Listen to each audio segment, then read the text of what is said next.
Brett, they kind of kept going up double digits on you. You kind of climbed back, and then they kind of kept going to beat.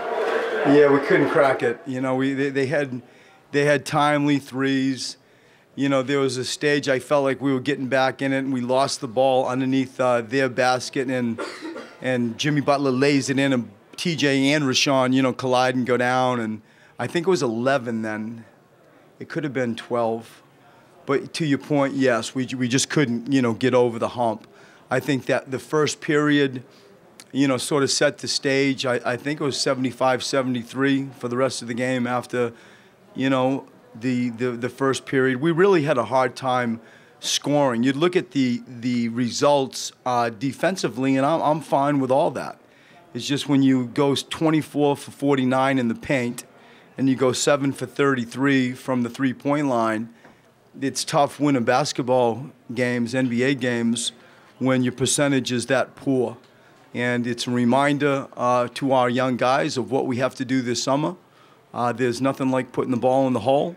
And we're going to have a fantastic summer of development with a lot of those things I just said in mind as it relates to our focus points and where we invest our time this summer. Kyrie looked even like less mobile tonight than he has lately with what he's dealing with. Did you see that, Brett? It just seemed like he was really laboring or tired. And I think it's a mental fatigue as much as physical, because it is so crippling to him to restrict him to 24 minutes. It is so disheartening. He goes in and he plays his heart out. And then I experienced this with Joel Embiid.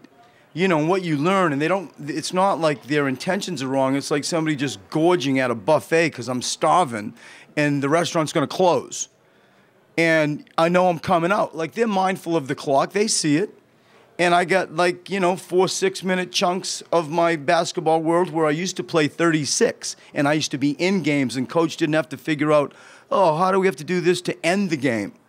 You know, and so there's a canyon in between, you know, periods of time where you just sit there trying to manage that, and that is hard for him especially. And so when you're judging it, I think that there is a disappointment, a frustration that I completely respect and I'm with him on. I understand. And I think some of those comments filter into, you know, not as energized at times, you know, where I'm coming out and frustration. Get him through the remainder of the season. Just what I do. Just what I've been doing. There's no magic play. There's no, like, interesting way to sub him.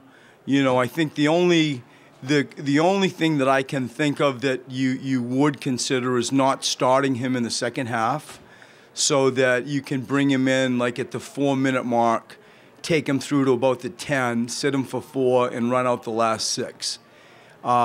But, like, you run the risk, like today in our locker room, and coaches were like, well, shoot, we could go down 18 right from get-go.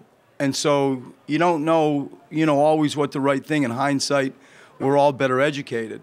And it's just, it's a reality that we sadly have been used to with so many players on minute restrictions. We learned what a magic number and what an easy number. Joel went to 28. Like, those extra 4 minutes were money in my ability to sub him and figure out the flow. Other than that, Jess, I don't know. I don't really know. Those are the minutes. That's what we got to deal with. And deal with it we will.